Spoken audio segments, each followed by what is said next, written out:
tout ce que j'ai reçu, acheté pendant ce mois de mars. On va commencer avec la première vague. Normalement vous avez déjà eu l'update, mais vu que j'ai reçu des choses fin février et tout, bref, on va revenir vite fait dessus.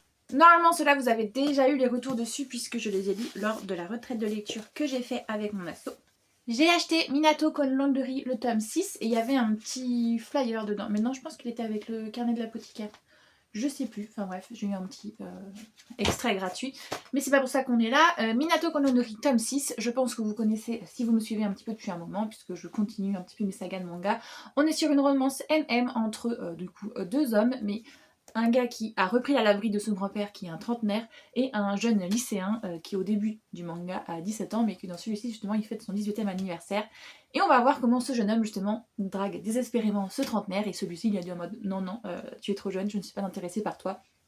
Donc voilà, vous voyez, on est au tome 6, et là on commence à avoir un petit peu d'un dénouement qui va potentiellement arriver, puisque justement, il a fêté son 18e anniversaire, et le trentenaire lui avait dit de toute manière, je ne te toucherai jamais, voilà, pour moi tu es mineur, donc c'est no way, s'il doit se passer quelque chose entre nous, ça sera après tes 18 ans. Et donc forcément l'autre, c'est pas tombé dans l'oreille d'un sourd, il a enfin son anniversaire, donc il est en mode, on avait dit à 18 ans, maybe, tu vois. Donc voilà, on va potentiellement voir l'histoire avancer. I Don't Trust My Twin, le tome 4, donc là on est sur une histoire de réincarnation, on est sur une jumelle qui fait partie de l'aristocratie et sa sœur jumelle à elle aussi, mais elle est très malade, donc du coup elle prend tout sur son dos, voilà. Elle doit s'occuper du domaine, des titres, de tout ce qu'il y a à faire quand on est titré, et dans sa première vie en fait justement elle va se rendre compte au moment de son mariage que sa sœur lui a fait à l'envers, elle lui a piqué son fiancé, elle l'a tout cassé en fait, et donc du coup quand elle décide de sauter la vie, elle dit si j'avais la chance de pouvoir tout changer, je changerais tout.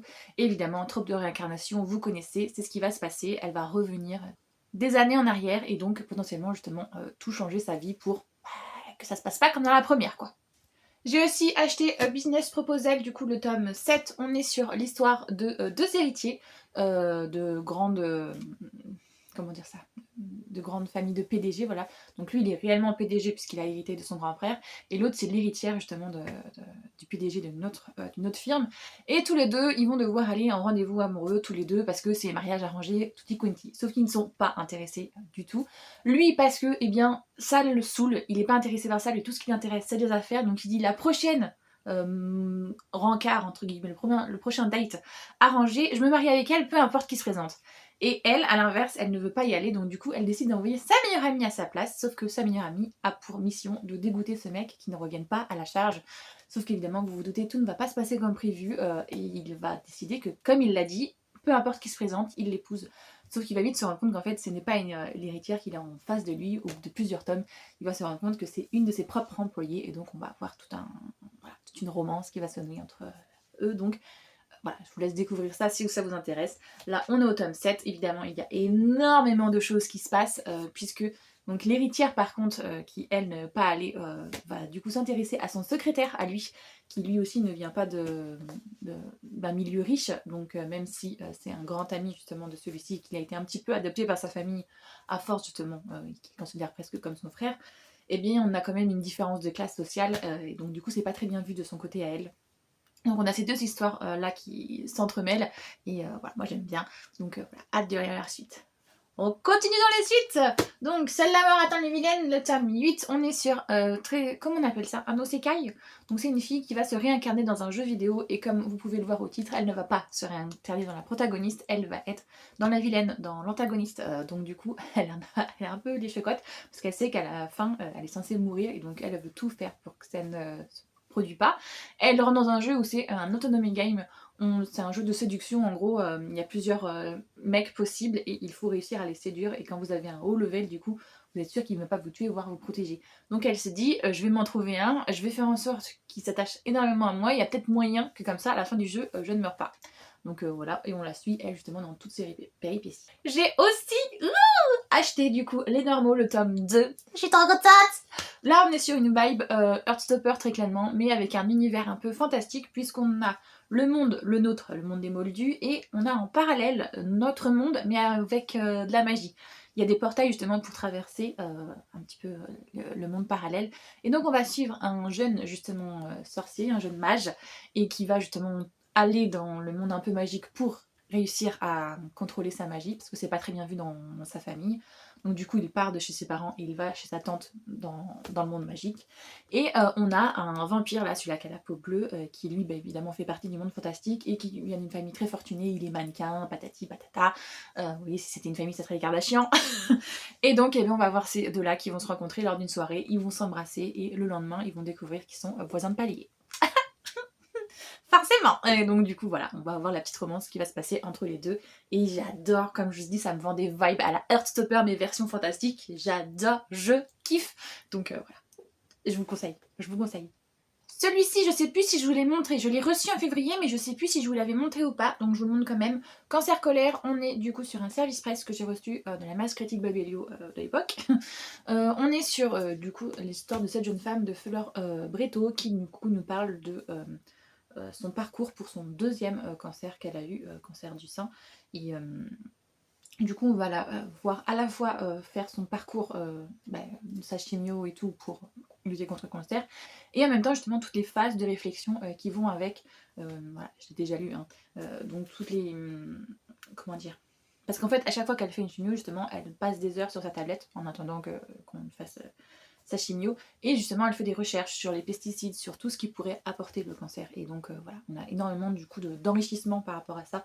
Et justement, je trouve que pour avoir déjà lu, c'est très très bien fait, la balance entre à la fois son parcours, donc ça incarne franchement l'histoire, on n'est pas que sur des chiffres, mais en même temps justement elle étoffe avec toutes les recherches qu'elle a faites autour de tout ce qui provoque le cancer, et des discriminations aussi au niveau sexe ou au niveau social, voilà.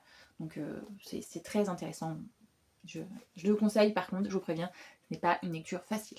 Deuxième petite vague de manga que j'ai eu du coup au mois de mars. On est avec le petit webtoon ici, autrice de ma destinée. On est sur le tome 4. Oui, c'est ça, le tome 4. On est encore une fois sur un osekai, puisque c'est une jeune femme mais qui va se réincarner dans son propre roman. Pour le coup, c'est pas un jeu vidéo. Et du coup, elle est un petit peu embêtée parce que, encore une fois, elle n'est pas dans la protagoniste, mais elle est dans l'antagoniste, donc elle sait exactement ce qui va se passer pour elle, et vu que c'est elle qui a écrit ce roman, ça ne lui fait pas trop envie. Donc elle va essayer justement de dévier de cette trajectoire, et on va voir comment ça va se passer, son parcours, pour justement réussir, vu qu'elle sait comment va se passer son histoire, puisque c'est elle-même qui l'a écrit, mais en étant dans son histoire, elle se rend compte aussi de la souffrance qu'elle a fait faire à certains, qu'elle a fait subir à certains personnages, parce que voilà, il y a un moment, il y a un des protas qui va justement débarquer la voir, le gars, et elle va essayer de l'amadouer un petit peu parce qu'elle se rend compte qu'en fait elle lui a fait une vie de un passé, un background horrible, et donc du coup elle a un peu de pitié pour lui en mode mais c'est de ma faute. Et donc du coup elle va devenir amie, alors que normalement ils sont pas censés devenir amis, puisque justement elle est l'antagoniste et que lui normalement c'est le protagoniste qui va tomber amoureux de la prota. Mais s'ils deviennent meilleurs amis maintenant, quid de la suite? Et donc justement c'est ce qui va se passer, on va la suivre dans le fait qu'elle change tout le scénario de sa propre histoire. J'ai aussi du coup acheté La Servante et l'Empereur, pardon, le tome 5. On est sur l'histoire de cette jeune fille qui a une vingtaine d'années et qui va être envoyée, puisque justement le jeune empereur qui a 5 ans, on décide qu'il faut qu'on lui trouve une impératrice. Sauf que elle en a 20 et donc elle est un peu mal à l'aise, surtout que tous les autres candidats sont à peu près dans les âges du jeune empereur. Donc elle sait pas trop où se mettre, jusqu'à ce que le régent, qui est le demi-frère juste ici, de l'empereur, débarque et se rend bien compte que elle a pas trop sa place et qu'en plus elle lui plaît particulièrement. Donc il va lui proposer de devenir la servante. Donc pour moi c'est un peu, c'est pas la servante que j'utiliserai, mais c'est plus la gouvernante de son petit frère et de l'empereur justement. Donc voilà, elle va devenir la gouvernante de l'empereur et en même temps potentiellement une romance avec le régent actuel. J'ai aussi acheté du coup, oh là là, comment je vais prononcer ça? The Do Over Themselves Conquer the Dragon Empire. Donc du coup on a le tome 1 et le tome 2. C'est une petite saga où en fait je l'ai vu passer en reel sur mon YouTube. Donc voilà, je me suis dit, il y a peut-être moyen que ça me plaise. Il y en a pas mal comme ça. J'avais fait ça aussi pour Seven... c'est quoi le titre? Seven Time Loop. Pareil pour Nina Royaume des Étoiles. Enfin voyez, il y a plusieurs petites sagas qui des fois pop un peu dans mon feed et je me dis, il y a moyen. Donc là c'est ce que j'ai voulu faire. On est sur l'histoire du coup de cette jeune fille va avoir très clairement quelque chose qui se passe très mal dans sa première vie, et donc du coup elle va se dire que Si elle devait se réincarner, ça serait évidemment pour changer de vie.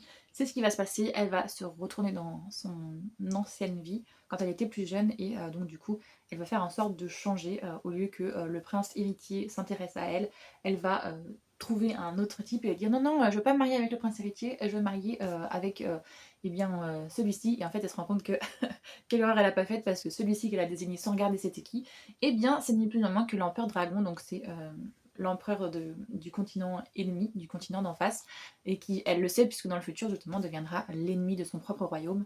Donc elle se dit, ah merde, attends, qu'est-ce que je me suis embarquée parce que lui, il accepte direct, en fait, même si c'est une gamine par rapport à lui, voilà, lui il dit, ok, on va se marier. Et elle est en mode, mais quoi donc voilà, ah, je vous le mets dans l'autre sens, donc voilà, le tome 1 et le tome 2.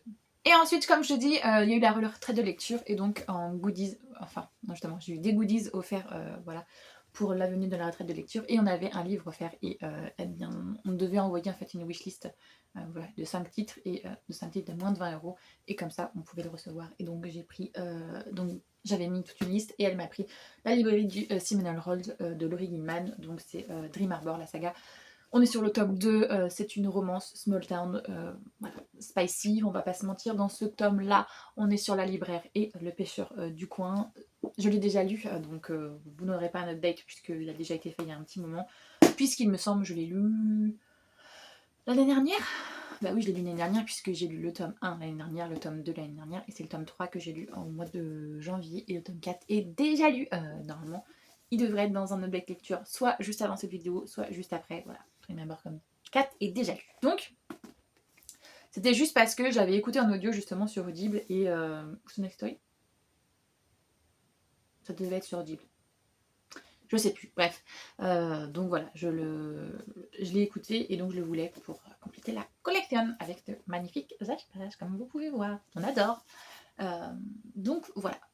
Donc voilà pour mes réceptions pour ce mois-ci, pour ce mois de mars. Voilà, il y en a pas beaucoup, enfin il y en a quand même une petite pile.